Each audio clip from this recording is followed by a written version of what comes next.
In Brazil, football is more than a religion. This may be just a local league match, but don't tell these fans that. This is after all Maracana Stadium, the largest in South America. It will host the opening and closing ceremonies of the Olympic Games in 2016 and the Soccer World Cup 2 years earlier, which Brazil is also hosting. To organize the world's two biggest sports events in a row, the country is expected to spend between 18 and $30 billion. These two events are a consequence of the entire development of the country. The oil sector is contributing, but everything is growing, and there is a number of investments in many areas of the country.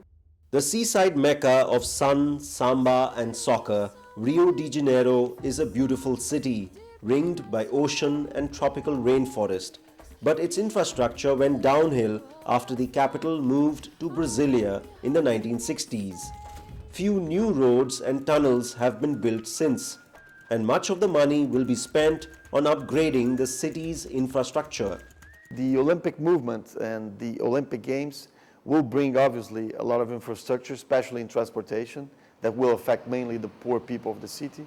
Obviously, when you get the games, there's more federal money, there's more investment in the city, there's more private money coming to the city. The hope is this would have a multiplier effect on the rest of the economy.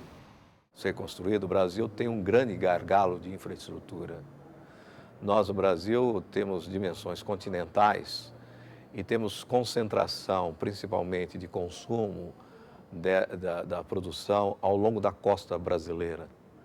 Embora muitas indústrias tenham se espraiado para o interior do Brasil por razões de incentivo fiscal, mas o transporte, a logística de trazer produtos que estão longe para a costa brasileira precisa ser resolvida.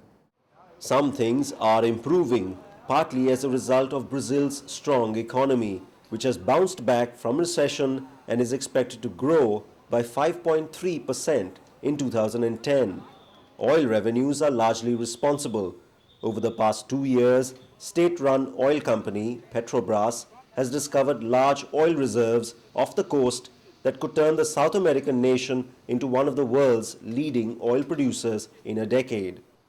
It will be helpful in order to bring more companies to work with us in Brazil, which will generate revenues and more employment, increased employment in the country.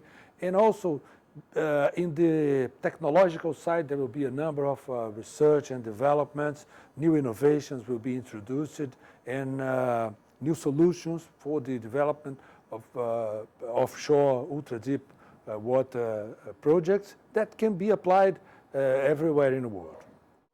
Brazil's economic advancement over the past decade has reduced poverty, but Rio is pockmarked by several hundred favelas or shanty towns where hundreds of thousands of poor people live. Ruthless drug trafficking gangs control many of the favelas. One big task for the government will be making sure the tourists and athletes who come to Rio in 2016 will be safe in a city where 2,000 murders were committed last year. One thing is important. Brazil and Rio, we have no problems with terrorism, as they have the other cities. And the terrorism, you never know when they come and for what site. And the problems with the crimes, and as we have, it's much more easy to control and to prepare a plan.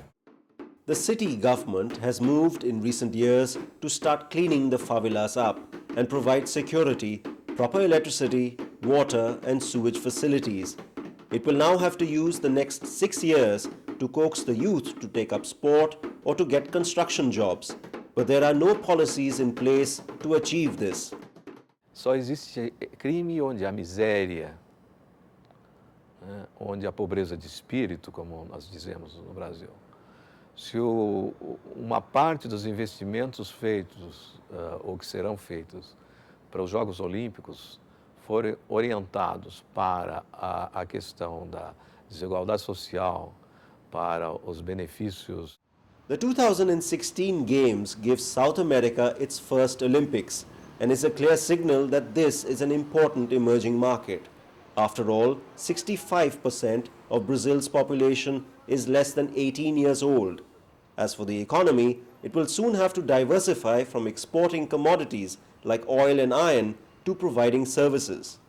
Eu acho que a grande vocação natural do Brasil não é ser um país industrial e nem exportador de commodities, e nem exportador de craques de futebol. O que nós devemos ser exportador de serviços, exportação de serviços de turismo, de esporte. Eu acho que é aí que falta uma estratégia do day after orientada para o serviço. O que queremos ser depois das Olimpíadas? Um país de serviço? Em que áreas de serviços devemos investir? The biggest challenge for Rio's planners is to emulate the Barcelona Olympics, which rejuvenated the Spanish city in 1992, rather than the Athens Games, which left the Greek city with a huge debt and expensive venues in 2004. There are two kinds of games. One where the city serves the games. And there's another kind of games where the game serves the city. So this has got to be Rio's way. That was Barcelona's way. I mean, they used the games to completely change the city. They used the games not only thinking about the 15 days of the game. So they didn't build any huge venues, any white elephants. We want to focus on the legacy to the city. For Brazil, the award of the Olympic Games is yet another symbol of its growing status in the world. It is now the job of Brazil's politicians to ensure that the benefits outweigh the costs.